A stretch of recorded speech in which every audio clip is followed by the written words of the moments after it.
Princeton University Press Audio presents Memory Lane, The Perfectly Imperfect Ways We Remember by Ciara Greene and Gillian Murphy, read by Emily Schwing. For my family, who make every trip down memory lane a pleasure, C.G. For Aiden, Ted, and Nina, the source of all of my best memories, G.M. Chapter 1. What's this book about? To put it simply, this book is about your memory. The good, the bad, and the sometimes beautiful. As memory researchers, we believe human memory is one of the most incredible products of evolution. Every bit as stunning and captivating as a brightly colored peacock. Even now, after many years of study and research, we marvel at the powerful, flexible, sometimes maddening nature of our memory systems. You might not give your memory that much thought in your day-to-day life. For you, it may just be something that ticks along in the background, like growing your toenails or controlling your body temperature. Memory might be something you only think about when it fails, when you can't remember the name of the person who is warmly greeting you, or when you miss an important appointment. In this book, we hope to convince you that memory is a key part of who you are, informing almost everything you say, do, or think. We argue that memory is imperfect, but perfectly imperfect. The flaws are the best and most interesting parts, giving us insight into how and why our memory works the way it does. The key message that we hope to convey is that our memories are constantly adapting and changing as we encounter new information and reflect on the past. If remembering the events of your life is like taking a walk down memory lane, then each memory is not a listed building, with a preservation order maintaining it exactly as it was when it was first built. Instead, you might think of memory lane as a neighborhood that is constantly under construction, with individual buildings being built, remodeled, and even razed to the ground.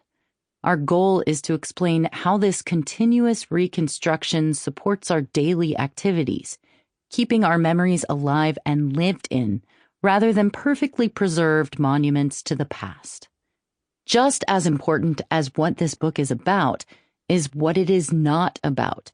We focus on the benefits and pitfalls of healthy memories, and we examine the insights into the evolution of memory that we gain from studying its occasional failures. We do not focus on age-related memory decline or dementia. This is an extremely important topic, but our focus is on healthy memory rather than pathology. The memory flaws that we talk about are the kind that we all experience every day in the absence of any clinical condition.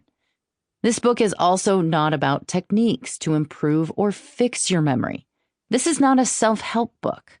We take you on a journey through the most important scientific research in memory, touching on classic studies as well as cutting-edge modern research.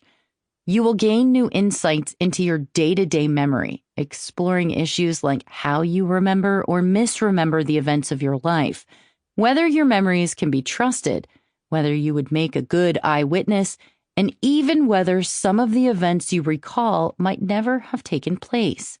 This is not the first book to examine the flawed nature of human memory. Here we hope to balance the doom and gloom that is sometimes associated with these undeniable problems by considering why our memories evolved to function in this way. There are a variety of different levels at which we might study memory. At the most fundamental level, a molecular biologist might be interested in the chemical properties of neurotransmitters, such as dopamine and serotonin, and what happens when they're released in the brain. At this level, we can consider the role of individual cells, their chemical processes, and electrical activity. At the next level up, a neuroscientist might consider the activity of groups of cells and how they work in concert.